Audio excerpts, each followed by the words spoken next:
Welcome to our channel DMT logics. ఈ రోజు class లో మనం డిగ్రీ సెకండ్ సెమిస్టర్ లో తెలుగులో 4th యూనిట్ తెలుగు వ్యాస రచన అనేటువంటి ఈ యూనిట్ లో ఉన్నటువంటి ఇంపార్టెంట్ లాంగ్ ఆన్సర్ క్వశ్చన్స్ ని డిస్కస్ చేద్దాం. ఈ యూనిట్ లో మోస్ట్ ఇంపార్టెంట్ క్వశ్చన్ వచ్చేసి వ్యాసాన్ని నిర్వచించి వ్యాస లక్షణాలను విశదీకరించండి. ఇది చాలా ఎక్కువ అవకాశం, మీకు రేపు ఎగ్జామ్ లో రావడానికి ఎక్కువ అవకాశం ఉన్నటువంటి క్వశ్చన్. అయితే ఏంటి వ్యాసం అంటే ఏంటి, దానికి వివిధ రకాలైనటువంటి వ్యక్తులు ఏ విధమైనటువంటి నిర్వచనాలు ఇచ్చారు, ఈ వ్యాస రచనలో ఉన్నటువంటి లక్షణాలు ఏంటి అనేది మనం ఈరోజు క్లాస్ లో వివరంగా చూద్దాం. మొట్టమొదటిసారిగా వ్యాసము అంటే ఏదైనా ఒక విషయాన్ని వివరంగా వివరించి చెప్పేదే వ్యాసము. అంటే ఉదాహరణకి మనం చూసుకున్నట్లయితే ఒక శివాజీ గురించి కానీ భారత స్వతంత్రోద్యమం గురించి కానీ వ్యాస రచన రాయాలి. సో భారత స్వతంత్రోద్యమం ఏ విధంగా స్టార్ట్ అయింది, ఏ విధమైనటువంటి ఆటుపోటులను ఎదుర్కొంది, ఏ రకమైనటువంటి వ్యక్తులు ఈ స్వతంత్రోద్యమంలో పాల్గొన్నారు, మనకు స్వతంత్రం ఏ విధంగా వచ్చింది, స్వతంత్రం వచ్చేయడానికి ముందు జరిగినటువంటి సన్నివేశాలని, వీటి అన్నింటినీ కూడా ఒక వరుస క్రమంలో వివరించుకుంటూ వస్తాం. ఈ విధంగా ఒక విషయాన్ని వివరంగా వివరిస్తూ రాయడాన్ని లేదా వివరిస్తూ చెప్పడాన్ని మనం వ్యాసం అంటాం. వ్యాసం అనేది ఒక రచనా ప్రక్రియ. సో ఒక విషయాన్ని వివరంగా వివరిస్తూ రాసేదే వ్యాసము. ఈ వ్యాస రచనకి మొట్టమొదటిసారి ఆద్యుడు అంటే ఫాదర్ ఎవరంటే ఫాదర్ ఆఫ్ ఎస్సేస్. అంటే ముఖ్యంగా మీరు చాలా విషయాలను 3 విషయాలు బాగా గుర్తుపెట్టుకోవాలన్నా, మొట్టమొదటిసారిగా ఈ వ్యాసం అనేటువంటి ప్రక్రియని తీసుకొచ్చిన వ్యక్తి మాంటేగ్. ఈ మాంటేగ్ అనే ఆయన ఫ్రెంచ్ దేశస్తున్న ఫ్రాన్స్ దేశానికి చెందినటువంటి భాషావేత్త. ఈయనే మొట్టమొదటిసారి ప్రపంచంలో ఉన్న అన్ని భాషల్లో కూడా మొదటిసారి వ్యాసాన్ని రాసినటువంటి వ్యక్తి. అందుకే ఫాదర్ ఆఫ్ ఎస్సేస్ అంటే మాంటేగ్ పేరు చెప్తాం. తర్వాత ఆంగ్ల భాషలోకి అంటే ఇంగ్లీష్ లోకి వచ్చేసరికి ఈ ఎస్సేలను రాసినటువంటి వ్యక్తి ఫ్రాన్సిస్ బ్యాకన్. ఇతను ఆంగ్ల భాషలో రాశాడు, అంటే ఇంగ్లీష్ లో రాశాడు. మొట్టమొదటిసారిగా ఎస్సేల్ని పరిచయం చేసిన వ్యక్తి అయితే మాంటేగ్. ఆంగ్ల భాషలో అంటే ఇంగ్లీష్ లో ఎస్సేల్ని రాసింది ఎవరంటే ఫ్రాన్సిస్ బ్యాకన్. సో వీళ్ళిద్దరి కన్నా మనకు అతి ముఖ్యమైన విషయం ఏంటంటే మన భాష అంటే తెలుగు భాషలో మొదటిసారిగా ఎవరు రాశారు సార్? తెలుగులో మొదటిసారిగా ఈ వ్యాసాలని రాసినటువంటి వ్యక్తి సామినేని ముద్దు నరసింహం.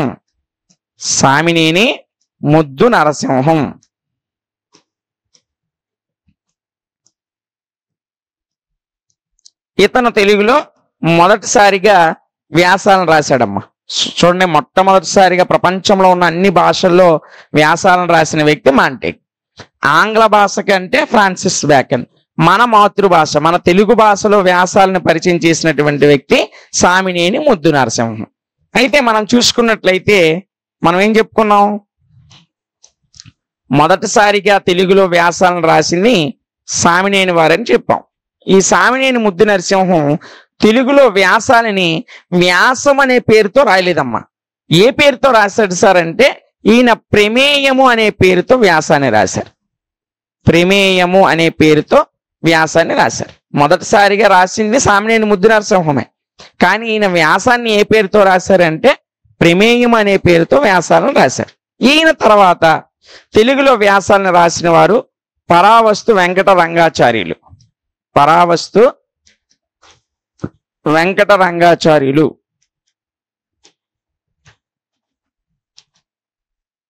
ఈ పరావస్తు వెంకట రంగాచార్యులు కూడా వ్యాసము అనే పేరుతో వ్యాసాలు రాయలేదు. అయితే ఈయనే పేరుతో రాశారు సార్ అంటే సంగ్రహము అనే పేరుతో వ్యాసాన్ని రాశారు. సామినేని ముద్దు నరసింహం గారు ప్రమేయం అనే పేరుతో వ్యాసాలను రాస్తే పరావస్తు వెంకట రంగాచార్యులు గారు సంగ్రహం అనే పేరుతో వ్యాసాలను రాశారు. ఈయన తర్వాత వ్యాసాలను రాసినటువంటి వ్యక్తి ఎవరంటే మనకి నోరి నరసింహం గారు రాశారు. ఈ నోరి నరసింహం గారు వ్యాసాన్ని వచన కావ్యము అనే పేరుతో రాశారండి. వచన కావ్యం అర్థమవుతుంది కదమ్మా. మొట్టమొదటిసారి ప్రపంచ భాషల్లో ఫ్రెంచ్ భాషావేత్త అయిన మాంటేగ్ రాస్తే ఆంగ్ల భాషలో ఫ్రాన్సిస్ బ్యాకన్ రాశారు. తెలుగు భాష విషయానికి వచ్చినట్లయితే మన తెలుగులో వ్యాసాలను పరిచయం చేసినటువంటి వ్యక్తి సామినేని ముద్దు నరసింహం. అయితే ఈ సామినేని ముద్దు నరసింహం గారు వ్యాసము అనే పేరుతో వ్యాసాన్ని రాయలేదు. ఏ పేరుతో రాశారు? ప్రమేయము అనేటువంటి పేరుతో వ్యాసాన్ని రాశారు. ఆ తర్వాత వ్యాసాన్ని రాసినటువంటి వ్యక్తి పరావస్తు వెంకట రంగాచార్యులు గారు. ఈ పరావస్తు వెంకట రంగాచార్యులు గారు సంగ్రహము అనే పేరుతో వ్యాసాన్ని రాశారు. ఆయన తర్వాత రాసినటువంటి వ్యక్తే నూరి నరసింహం గారు. ఈ నూరి నరసింహం గారు వచన కావ్యము అనే పేరుతో రాశారు. ఇవన్నీ చాలా జాగ్రత్తగా గుర్తుపెట్టుకోవాలమ్మా. ఎందుకంటే ఈ ప్రశ్న మీకు ఫోర్త్ యూనిట్ నుంచి వచ్చేటువంటి లాంగ్ ఆన్సర్స్ క్వశ్చన్స్ లో చాలా ఎక్కువ శాతం అవకాశం ఉన్నటువంటి ప్రశ్న ఇది. ఇది రేపు ఎగ్జామ్ లో ఖచ్చితంగా డ్యామ్ షూర్ గా 99% వచ్చే అవకాశం ఉంది. అందువలన ఈ ప్రశ్నను మీరు 1-2 సార్లు జాగ్రత్తగా క్లాస్ విని ఒకసారి మీరు మెటీరియల్ చూసుకున్నట్లయితే ఈజీగా రేపు 10 మార్కులు మీరు ఎగ్జామ్ లో తెచ్చుకోగలరు. కాబట్టి జాగ్రత్తగా వినండి. ఒక 4-5 పేర్లు వస్తే వారు ఏ పేరుతో రాశారనేటువంటి విషయాన్ని ఈజీగానే గుర్తుంటుంది. కష్టపడాల్సిన అవసరం లేదు. 1-2 సార్లు వింటే ఆటోమేటిక్గా మీరు ఈజీగానే గుర్తించుకోగలుగుతారు. సామినేని ముద్దు నరసింహం ప్రమేయం, పరావస్తు వెంకట రంగాచార్యులు గారు సంగ్రహము, నూరి నరసింహం గారు వచన కావ్యం. ఈ తర్వాత రాసినటువంటి 4వ వ్యక్తే కందుకూరి వీరేశలింగం గారు. ఈ కందుకూరి వీరేశలింగం గారు ఉపన్యాసము అనే పేరుతో వ్యాసాన్ని రాశారమ్మా. ఏ పేరు? ఉపన్యాసం. ఈ ఉపన్యాసం అనే పేరుతో వ్యాసాన్ని రాశారు. అయితే ఇంతకీ వ్యాసము అంటున్నాం, వీళ్ళేమో వేరు వేరు పేర్లతో రాశారు. ఈ వ్యాసము అనేటువంటి పదం ఎప్పుడు వచ్చింది అనేటువంటి ప్రశ్న మీకు ఉంటుంది. ఆ వ్యాసము అనే పేరుతో వ్యాసాన్ని రాసినటువంటి మొదటి వ్యక్తి ఎవరంటే గురజాడ. మహాకవి గురజాడ అప్పారావు గారు వ్యాసము అనే పేరుతో వ్యాసాలను రాశారు. ఈయన వ్యాసము అనే పేరుతో ఆయన రాసినటువంటి వ్యాసాలకి వ్యాసం అనే పేరు పెట్టారు. సో అప్పటి నుంచి తెలుగు భాషలో వ్యాసము అని అంటున్నాం. అంతకుముందు సామినేని వారి టైంలో ప్రమేయమని, ఆ తర్వాత సంగ్రహమని, ఆ తర్వాత వచన కావ్యమని, ఆ తర్వాత కందుకూరు వారి టైంలో ఉపన్యాసం అని అనేవాళ్ళం. ఎప్పుడైతే గురజాడ వారు ఆయన రాసినటువంటి వ్యాసానికి వ్యాసము అని పేరు పెట్టారో అప్పటి నుంచి తెలుగు భాషలో వ్యాసము అనేటువంటి పదం అనేది మనకు రావడం జరిగింది. ఈ విధంగా ఒక్కొక్కరు కూడా వారి యొక్క వ్యాసాలని వివిధ రకాల పేర్లతో నిర్వచించి ఆ పేర్లతోనే వ్యాసాలను రాయడం జరిగింది. ఇక మనం చూసుకున్నట్లయితే మనం వ్యాసము అనే పదాన్ని దీనికి సమానమైనటువంటి అర్థాన్ని ఇచ్చేటువంటి ఆంగ్ల పదము ఎస్సే. ఇంగ్లీష్లో వ్యాసాన్ని మనం ఎస్సే అంటాం. అందుకే వ్యాసరచన అంటే ఎస్సే రైటింగ్ అని మీకు తెలుసు. సో ఆంగ్లంలో సమానమైనటువంటి పదాన్ని సమానమైన అర్థం ఇచ్చే పదం ఏది అంటే ఎస్సే. దీనికి ఉన్నటువంటి అర్థాలు ఏంటంటే ప్రయత్నము లేదా పరిశీలన అని అర్థం. సో దీన్ని బట్టి, ఈ అర్థాన్ని బట్టి మనం చెప్పేయచ్చు వ్యాసం అంటే ఏంటంటే ఏదైనా ఒక విషయం గురించి ప్రయత్నపూర్వకంగా ఆ విషయాన్ని వివరిస్తూ రాసేది వ్యాసము. లేదా ఒక విషయాన్ని పరిశీలనాత్మకంగా అంటే పరిశీలించి ఆ విషయం గురించి కూలంకషంగా రాయడమే వ్యాసం అని చెప్పొచ్చు. సో వ్యాసాన్ని ఇంగ్లీష్లో ఎస్సే అంటాం. దీనికి ఉన్నటువంటి అర్థాలు ప్రయత్నము లేదా పరిశీలన అని. ఇంకొక ముఖ్యమైనటువంటి నిర్వచనం మనం చూసుకున్నట్లయితే ప్రౌఢ వ్యాకరణాన్ని, మనకి వ్యాకరణం అంటే గ్రామర్ అమ్మ, మీకు తెలిసిన విషయమే. సో మనకు తెలుగులో వివిధ రకాల వ్యక్తులు మనకి తెలుగు భాషకు వ్యాకరణాలు రాశారు. అందులో నన్నయ్య గారు రాసినటువంటి ఆంధ్ర భాషాభూషణం గారి, కేతన గారు రాసిన ఆంధ్ర శబ్ద చింతామణి గాని చూడండి. నన్నయ్య గారు రాసిన శబ్ద చింతామణి, ఆంధ్ర శబ్ద చింతామణి నన్నయ్య గారు తెలుగు భాషకు రాసినటువంటి వ్యాకరణం. ఆ తర్వాత ఆంధ్ర భాషాభూషణం అనే పేరుతో కేతన గారు రాశారు. అలాగే పరావస్తు చెన్నై సూరి గారు బాల వ్యాకరణం అనే వ్యాకరణ గ్రంథాన్ని రాశారు. ఇవన్నీ మీకు అనవసరం. కానీ ఇందులో ప్రౌఢ వ్యాకరణాన్ని రాసినటువంటి బహుజనాపల్లి సీతారామాచార్యులు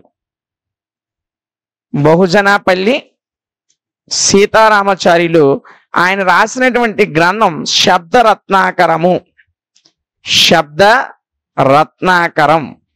ఈ గ్రంథంలో ఈయన వ్యాసం గురించి ఒక నిర్వచనాన్ని ఇచ్చాడు. ఇది మనకు ఇంపార్టెంట్. ఏ వ్యాకరణం ఎవరు రాశారనేది మనకు అనవసరం, జస్ట్ ఐడియా కోసం చెప్పాను. ఇందులో బహుజనాపల్లి సీతారామాచార్యులు గారు ఈయన ప్రౌఢ వ్యాకరణాన్ని రాశారండి తెలుగు భాషకి. ఈ బహుజనాపల్లి సీతారామాచార్యులు రాసినటువంటి మరొక గ్రంథమే శబ్దరత్నాకరము. ఈ శబ్దరత్నాకరం అనేటువంటి గ్రంథంలో ఈయన ఈ వ్యాసం గురించి ఏం నిర్వచనం ఇచ్చాడంటే, ఏదైనా ఒక విషయం గురించి విరివిగా, ఏదైనా ఒక విషయాన్ని విరివిగా వివరించి రాయడమే వ్యాసము. అంటే విరివిగా అంటే ధారాళంగా, అంటే ఇంతని అంతని కాకుండా ఆ విషయం గురించి ఎంతైనా వివరిస్తూ రాసేదే వ్యాసము అని చెప్పింది ఎవరు? బహుజనాపల్లి సీతారామచార్యులు. ఎందులో చెప్పారంటే శబ్దరత్నాకరం అనే గ్రంథంలో చెప్పారు. ఇది బహుజనాపల్లి వారు వ్యాసానికి ఇచ్చినటువంటి నిర్వచనం. ఇక మనం సంస్కృత భాషలో చూసినట్లయితే వ్యాసాన్ని సంస్కృత భాషలో ఏమంటారు సార్ అంటే విస్తారము లేదా విగ్రహము అంటారు. విస్తారము లేదా విగ్రహం అంటారు. సంస్కృతంలో వ్యాసాన్ని విస్తారము లేదా విగ్రహం అనే పేర్లతో పిలుస్తాం. ఇప్పుడు మనకి ఈ వ్యాస లక్షణాల గురించి తెలుసుకోవాలి. ఇది వ్యాసానికి సంబంధించినటువంటి నిర్వచనాలు. ఈ వ్యాస నిర్వచనాల్లో ఇంకా మనం గుర్తుంచుకోవలసినటువంటి ముఖ్యమైనటువంటి మాట ఏంటంటే, ఈ యొక్క వ్యాసము అనేది ఒక రకమైన సాహిత్య ప్రక్రియ. మనం ఆల్రెడీ వ్యాసం అంటే వివరంగా చెప్పేదని చెప్పుకున్నాం. ఏదైనా ఒక విషయాన్ని వివరంగా వివరించి చెప్పేదని చెప్పాం. సో ఇది ఒక సాహిత్య ప్రక్రియ. వ్యాసం అనేది ఒక సాహిత్య ప్రక్రియ. ఏంటి సార్ అసలు సాహిత్య ప్రక్రియ అంటే ఏంటి? రచయిత గాని కవి గాని తన యొక్క భావాలని వివిధ రూపాల్లో వ్యక్తపరుస్తాడు. ఆ రూపాలనే ప్రక్రియలు అంటాం. ఇవి సాహిత్యంలో ఉన్నటువంటి వివిధ రకాలన్నమాట. మనం టైప్స్ ఆఫ్ లిటరేచర్ అంటాం ఇంగ్లీష్లో. తెలుగులోకి వచ్చేసరికి సాహిత్య ప్రక్రియలు అంటాం. ఉదాహరణకి ఒక రచయిత పద్య రూపంలో తన భావాన్ని చెప్పొచ్చు, ఒక రచయిత గద్య రూపంలో చెప్పొచ్చు, ఇంకో రచయిత ఒక వచనం రూపంలో చెప్పవచ్చు, కొంతమంది కవిత రూపంలో, కొంతమంది కథల రూపంలో, కొంతమంది కథానిక రూపంలో, కొంతమంది లేఖల రూపంలో. ఇవన్నీ కూడా సాహిత్యంలో ఉన్నటువంటి రకరకాల ప్రక్రియలు. ఒక్కొక్కరు తమ భావాలని వివిధ రకాలుగా వర్ణిస్తూ లేదా వివరిస్తూ చెబుతూ ఉంటారు. సో ఈ రకమైనటువంటి సాహిత్య ప్రక్రియలో వ్యాసం అనేది ఒక రకం అన్నమాట. వ్యాసం అనేది ఒక సాహిత్య ప్రక్రియ. వ్యాసం అంటే మనం ఏం చెప్పుకున్నాం? ఏదైనా ఒక విషయం గురించి వివరంగా చెప్పేదే వ్యాసము. ఈ వ్యాసం గురించి మనం ఇప్పటి వరకు వివిధ రకాలైనటువంటి వ్యక్తులు ఏ విధమైనటువంటి నిర్వచనాలు ఇచ్చారు, వారు ఏ ఏ పేర్లతో వ్యాసాలను రాశారనే విషయాన్ని చెప్పాం. ఇంకా వివరణాత్మకంగా ఇంకా మీకు బాగా అర్థమయ్యేటట్టు చెప్తాను చూడండి. రచయిత అంటే వ్యాసాన్ని రాసినటువంటి రచయిత ఎవరైతే ఉంటారో వాళ్ళు తమ యొక్క ఆలోచనలు మరియు భావాలను ఒక వరుస క్రమంలో పాఠకులకి అంటే చదివే వాళ్ళకి అర్థమయ్యే రీతిలో వివరంగా రాసుకుంటూ ఒక క్రమ పద్ధతిలో అమర్చినటువంటి ఒక ప్రక్రియనే మనం వ్యాసము అంటాం. అంటే రాసేటువంటి రచయిత తను ఏం రాయాలనుకుంటున్నాడు, తన యొక్క ఆలోచన ఏంటి, ఒక విషయం మీద లేదా ఒక అంశం మీద తన యొక్క ఆలోచన విధానం ఏ విధంగా ఉంది, ఆ అంశం మీద అతని యొక్క భావన, అతని ఫీలింగ్ ఏంటి అనే దాన్ని అతను వివరిస్తూ ఒక ఆర్డర్లో రాసేటువంటి విధానాన్నే మనం వ్యాసము అని చెబుతాం. అయితే ఈ వ్యాస రచనకి కొన్ని లక్షణాలు ఉంటాయండి. ఆ లక్షణాలు ఏంటో ఒకసారి చూద్దాం. వ్యాసానికి సంబంధించినటువంటి లక్షణాలు. ఇది మొదటిగా మనం చూసుకున్నట్లయితే విషయ ప్రకటనకు అనుకూలమైనది. చూడండి, వ్యాస లక్షణాల్లో మొదటిది విషయ ప్రకటన. ఏంటి విషయ ప్రకటన అంటే, రచయిత తాను ఏమైతే విషయాన్ని ప్రకటించాలనుకుంటున్నాడో, ఒక అంశం గురించి తను ఏమైతే చెప్పాలనుకుంటున్నాడో దాన్ని స్వేచ్ఛగా ప్రకటించడానికి, దాన్ని అర్థవంతంగా పాఠకులకి అంటే చదివే వారికి, ఈ వ్యాసరచన అంటే రాయడం, రాసేది అవతల వాళ్ళకి మనం ఎలా రాస్తాం, అవతల వాళ్ళకి అర్థమయ్యేటట్టు రాస్తేనే దాని ఉపయోగం ఉంటుంది. అది ఒక విషయం యొక్క ప్రకటనకు అంటే ఆ రచయిత తన ఆలోచనలను లేదా తన భావాలని పాఠకులకు అర్థమయ్యే విధంగా ప్రకటించుటకు అనుకూలమైనటువంటి ప్రక్రియ వ్యాసం. ఇది దీనికి ఉన్నటువంటి మొదటి లక్షణం. విషయ ప్రకటనకి అనువైనది. వ్యాసం అనేది విషయ ప్రకటనకు అనువైనది. ఇది మొదటిది. ఇక రెండోది మనం చూసినట్లయితే, ఏదైనా ఒక గంభీరమైనటువంటి విషయాన్ని తేలికగా లేదా ఏదైనా ఒక తేలిక విషయాన్ని గంభీరంగా ప్రకటించడానికి ఈ వ్యాసం అనేది అనువుగా ఉంటుంది. ఈ వ్యాసం అనేది అనువైనదిగా ఉంటుంది. ఏంటి సార్ అంటే, ఏదైనా ఒక రచయిత ఒక గంభీరమైన విషయాన్ని, అంటే ఒక గట్టి విషయాన్ని చాలా సులువుగా వ్యాసం అనేటువంటి ప్రక్రియలో చెప్పగలడు. లేదా ఒక సాధారణమైన విషయాన్ని ఒక గంభీరమైనటువంటి పదజాలంతో ఒక దృఢమైనటువంటి, అంటే ఒక స్ట్రాంగ్ ఇన్ఫర్మేషన్ని చదివే వ్యక్తికి ఇవ్వగలడు. ఈ రెండు ప్రక్రియలకి కూడా అనుకూలమైనటువంటి రచన ఏదంటే వ్యాస రచన. అంటే గంభీరమైన విషయాన్ని తేలిగ్గా చెప్పడానికైనా, తేలికైన విషయాన్ని గంభీరంగా చెప్పాలన్నా కూడా రచయిత ఉపయోగించేటువంటి ప్రక్రియ ఏదంటే వ్యాసం. అయితే ఈ వ్యాస రచనలో కొన్ని నియమాలు, సిద్ధాంతాలు,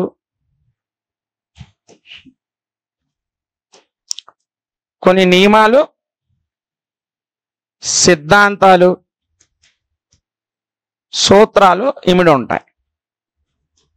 ఈ వ్యాస ప్రతి దానికి కూడా కొన్ని నియమ నిబంధనలు ఉంటాయి. మనకందరికీ తెలిసిన విషయమే. వ్యాస రచనకు కూడా కొన్ని నియమాలు, కొన్ని సిద్ధాంతాలు, కొన్ని సూత్రాలు ఈ వ్యాస రచనలో ఉంటాయి.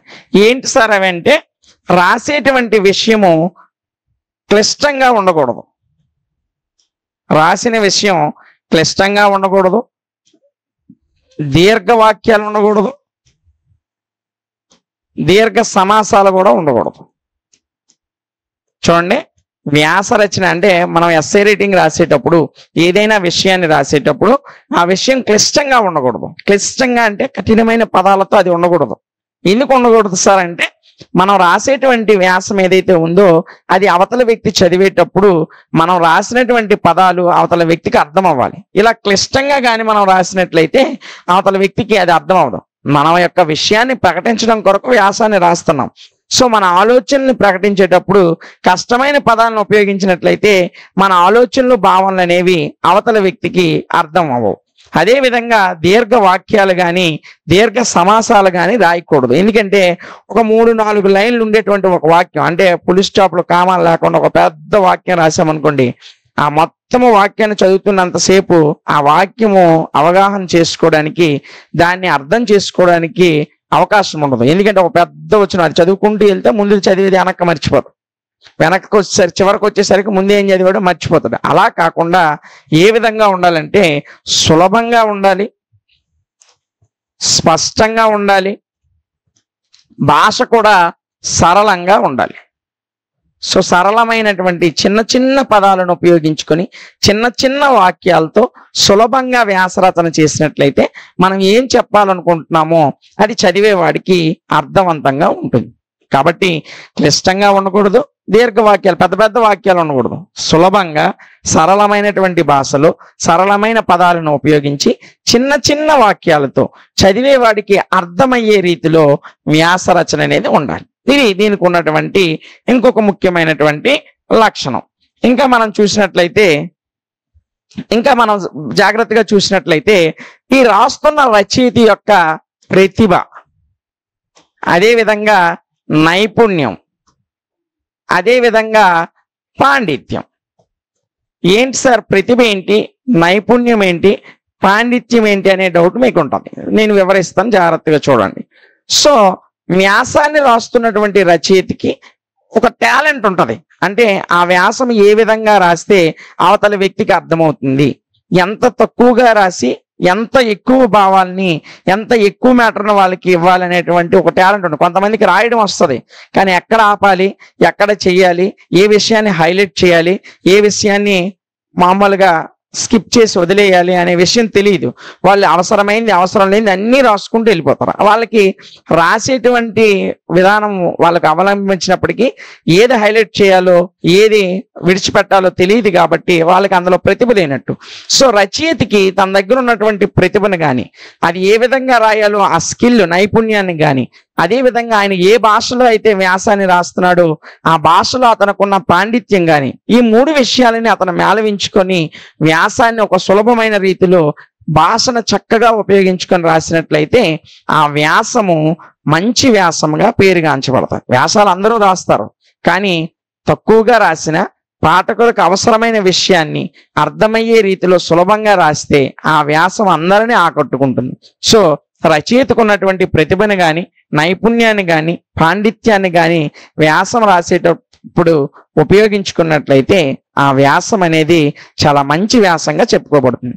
ఇక ఇందులో ఉన్నటువంటి 6వ లక్షణం ఏంటంటే, ఒక పెద్ద విషయాన్ని, వ్యాసంలో రాసేటువంటి విషయాన్ని చిన్న చిన్న విభాగాలుగా విడగొట్టుకొని, ఒక పెద్ద విషయాన్ని చిన్న చిన్న విభాగాలుగా విడగొట్టుకొని ప్రతి విభాగానికి కూడా ఒక శీర్షిక పెట్టినట్లయితే ఆ వ్యాసం అనేది చాలా అర్థవంతంగా, చదివే వారికి ఆసక్తిని కలిగించే విధంగా, ఆకర్షితుడయ్యే విధంగా ఉంటుంది. ఏంటి సార్ అంటే, ఇప్పుడు ఉదాహరణకి శివాజీ గురించి మీరు ఒక వ్యాసం రాయమని చెప్పారు ఎవరో. సో మీరు శివాజీ గురించి వ్యాసం రాస్తున్నారు. సో మొత్తం పేపర్లో ఒకే పెన్నుతో స్టార్టింగ్ నుంచి చివరి వరకు రాసుకొని వెళ్ళిపోతే అది చూడడానికి అంత ఆసక్తిగా కానీ, చదవడానికి అంత ఆసక్తిగా ఉండదు. అదేవిధంగా చదివే వాళ్ళని ఆకర్షించదు. అదేవిధంగా చదవాలనే కోరిక కూడా కలగదు. అలా కాకుండా మీరు శివాజీ అనే హెడ్డింగ్ పెట్టుకొని, శివాజీ బాల్యం అనే సైడ్ హెడ్డింగ్లు పెట్టుకొని, ఇదే శీర్షిక అంటే సైడ్ హెడ్డింగ్ అమ్మ, పైన పెట్టే మెయిన్ హెడ్డింగ్లు కానీ, సైడ్లో రాసేటువంటి సబ్ హెడ్డింగ్లు, సైడ్ హెడ్డింగ్లు కానీ పెట్టుకొని ప్రతి విషయం, తన జీవితంలో జరిగేటువంటి ప్రతి విషయాల్ని కూడా ఒక అర్థవంతమైన క్రమంలో రాసుకుంటూ వస్తే చదివేవాడికి చాలా ఇంట్రెస్టింగ్ గా ఉంటది. ఉదాహరణకు శివాజీ గురించి రాస్తున్నారు, బాల్యము అనే ఒక సైడ్ హెడ్డింగ్ పెట్టి ఆయన బాల్యంలో ఆయన తల్లిదండ్రులు ఎవరు, ఆయన బాల్యంలో ఆయన విద్యాభ్యాసం ఎక్కడ చేశారు, ఆయన బాల్యంలో ఏ విధమైనటువంటి జీవితాన్ని గడిపాడు అనేది ఆ శీర్షికలో రాస్తారు. ఆ తర్వాత యుద్ధాలు, లేదా శివాజీ దండయాత్రలు, లేదా శివాజీ పట్టాభిషేకము, ఇలాంటి శివాజీ గొప్ప విజయాలు, శివాజీ వ్యక్తిత్వము, ఇలా ఏమైనా సరే అతనికి సంబంధించినటువంటి ఒక విషయాన్ని వివరించేటప్పుడు ఒక శీర్షికను పెట్టుకొని, ఒక సైడ్ హెడ్డింగ్ లాంటిది పెట్టుకొని దాంట్లో వివరంగా రాసినట్లయితే చదివేవాడికి కూడా పేరాలుగా శీర్షికలు పెట్టుకొని సైడ్ హెడ్డింగ్లతో ఉండేటప్పుడు చదివేవాడు దాన్ని ఆసక్తిగా చదువుతాడు, ఇంకా చదవాలనే కోరికతో ముందుకెళ్తాడు. అలా కాకుండా మొత్తము ఒకే పేజీలో ఎలాంటి సైడ్ హెడ్డింగ్లు లేకుండా పేరాలు మీరు రాసుకుంటూ వెళ్ళిపోతే దానికి ఒక అర్థము ఉండదు, అర్థము ఉండదు. కాబట్టి ఒక పెద్ద విషయాన్ని చిన్న చిన్న విభాగాలుగా విభజించుకొని ప్రతి విభాగానికి కూడా శీర్షికలు అనేది ఉపయోగించాలి. ఇందులో ముఖ్యమైనటువంటి లక్షణం ఏంటంటే పేరా పద్ధతి అమ్మ. పేరా పద్ధతి ఏంటి సార్? పేరా పద్ధతి అంటే, పేరా అంటే ఒక సంపూర్ణమైన భావాన్ని, ఒక సంపూర్ణమైన అర్థాన్ని ఇచ్చేటువంటి వాక్య సముదాయము. ఇప్పుడు మొత్తము పేజీ మొత్తము ఫస్ట్ చివర స్టార్ట్ చేసి అలాగ పేజీ మొత్తం రాసుకుంటూ వెళ్ళిపోతే అది అర్థవంతంగా ఉండదు. సో ఒక విషయం గురించి ఒక పేరాలో వివరించి, ఇంకొక విషయం గురించి ఇంకొక పేరా స్టార్ట్ చేసి ఆ పేరాలో రాయాలి. ఇలా పేరాలుగా వ్యాసాన్ని రాసినట్లయితే ఆ వ్యాసం అనేది ఆకర్షితం అవుతుంది, అవతల వాడిని ఆకర్షిస్తుంది, చదివేటప్పుడు ఇంట్రెస్ట్ ని రేకెత్తిస్తుంది. అలా కాకుండా పేరాలు లేకుండా అంతా ఒకే పేరాలో రాస్తే ఆ వ్యాసం అనేది అంత ఆకట్టుకోదు. సో ఈ యొక్క వ్యాస రచనలో పేరా విభజన అనేది కూడా ఒక ముఖ్యమైనటువంటి పద్ధతి. ఇక చివరగా ఈ లక్షణాల గురించి, వ్యాసానికి ఉన్న లక్షణాల్లో ఇక చివరి లక్షణాన్ని మనం చూసినట్లయితే ఈ యొక్క వ్యాసం అనేది సుదీర్ఘంగా రాయకూడదు. మరి ఏ విధంగా రాయాలంటే సంగ్రహంగా రాయాలి. ఏంటి సార్ సుదీర్ఘంగా అంటే ఏంటి, సంగ్రహంగా అంటే ఏంటి అనే డౌట్ మీకు ఉండొచ్చు. అంటే ఏదైనా ఒక విషయం గురించి పేజీలు రాసుకుంటూ వెళ్ళిపోకూడదు. ఎంతవరకు రాయాలో అంతవరకే సంగ్రహంగా, కూలంకషంగా, అంటే చాలా తక్కువగా రాయాలి. మనం ఇంగ్లీష్లో చాలా సార్లు వింటూ ఉంటాం షార్ట్ అండ్ స్వీట్ అని. తక్కువగా ఉండాలి, అర్థవంతంగా, అవతల వ్యక్తికి ఆసక్తిని కలిగించే విధంగా ఉండాలి. దాన్ని షార్ట్ అండ్ స్వీట్ మెథడ్ అంటాం. మనము మరీ అంత తక్కువగా రాయకూడదు, మరీ అంత ఎక్కువ రాయకూడదు. రాసేది 1-2 పేజీలు అయినా సరే అందులో ఉన్నటువంటి మెయిన్ పాయింట్లు, ఒక వ్యక్తి గురించి రాసిన, ఒక స్థలం గురించి రాసిన, ఒక సందర్భం గురించి రాసిన, అందులో ఉన్నటువంటి ముఖ్యమైన విషయాల్ని హైలైట్ చేస్తూ రాసినట్లయితే ఆ యొక్క వ్యాసం అనేది పాఠకులకి, చదివే వాళ్ళకి ఆసక్తిని రేకెత్తించే విధంగా ఉంటుంది. ఈ విధమైనటువంటి సుదీర్ఘ రచన కాకుండా సంగ్రహంగా రాసేటువంటి లక్షణం అనేది వ్యాస రచనకు ఉంటుంది. అలాగే నియతమైనటువంటి పుటల్లో రాయాలి. ఇక 9వ రచన ఏంటంటే నియతమైన పుటలు. పుట అంటే మీకు తెలుసు, పుట అంటే పేజీ అంటాం. ఇంగ్లీష్లో పేజీలు అంటాం కదా, తెలుగులో మనం పుటలు అంటాం. ఒకటో పుట, రెండో పుట అంటాం. సో నీతమైన పుటల్లో మనం వ్యాసాన్ని రాయాలి. అంటే ఒక 2-3 పేజీలకు మాత్రమే వ్యాస రచన అనేది పరిమితం చేయాలి. ఓ 10-15 పేజీలు రాసేస్తే చదివే వాడికి నిరాశ, నిస్పృహలు ఎదురవుతాయి. అంటే ఇంకా ఎంతసేపు ఉంది, ఇంకా ఎంత చదవాలి అనే విసుగు పుడుతుంది అనమాట.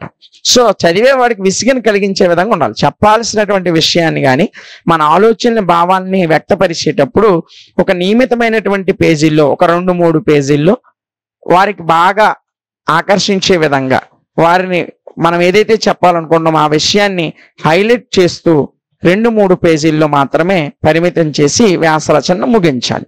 ఇవి వ్యాసానికి ఉన్నటువంటి లక్షణాలు. ఈ అన్ని లక్షణాలని వ్యాస రచనలో మనం పాటించినట్లయితే, మొదటగా మనం ఏం చెప్పుకున్నాం, భావ ప్రకటనకి ఇది అనువైనది, లేదా మన యొక్క ఆలోచన ప్రకటనకి ఇది అనువైనది అని చెప్పుకున్నాం. అలాగే గంభీర విషయాలను తేలిగ్గా చెప్పొచ్చు, తేలిక విషయాలను గంభీరంగా చెప్పొచ్చు అన్నాం.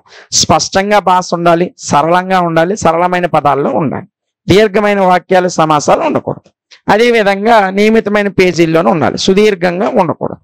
అలాగే విషయాన్ని విభాగాలుగా విభజించుకొని ప్రతి విభాగానికి కూడా ఒక శీర్షికని పెట్టుకొని రాయాలి. పేరాలుగా రాసినట్లయితే ఆ యొక్క వ్యాస రచన అనేది చాలా అర్థవంతంగా ఉంటుంది. ఇది వ్యాసానికి ఉన్నటువంటి లక్షణాలు. ఈ విధమైనటువంటి లక్షణాలన్నింటినీ మన వ్యాస రచనలో ఫాలో అయినట్లయితే అది మంచి వ్యాసం అనిపించుకుంటుంది. అదే విధంగా ఆ వ్యాసాన్ని రాసిన వ్యక్తి కూడా ఒక మంచి వ్యాసకర్త అనిపించుకుంటాడు. ఇది వ్యాసం యొక్క నిర్వచనము, వ్యాసంకు ఉన్నటువంటి లక్షణాలు. అర్థమైంది కదమ్మా? ఇది 1-2 సార్లు క్లాస్ విని మీరు మెటీరియల్ చదువుకున్నట్లయితే రేపు ఎగ్జామ్లో ఎలాంటి డౌట్ లేకుండా సులభంగానే మీరు 10 మార్కులు తెచ్చుకోగలుగుతారు.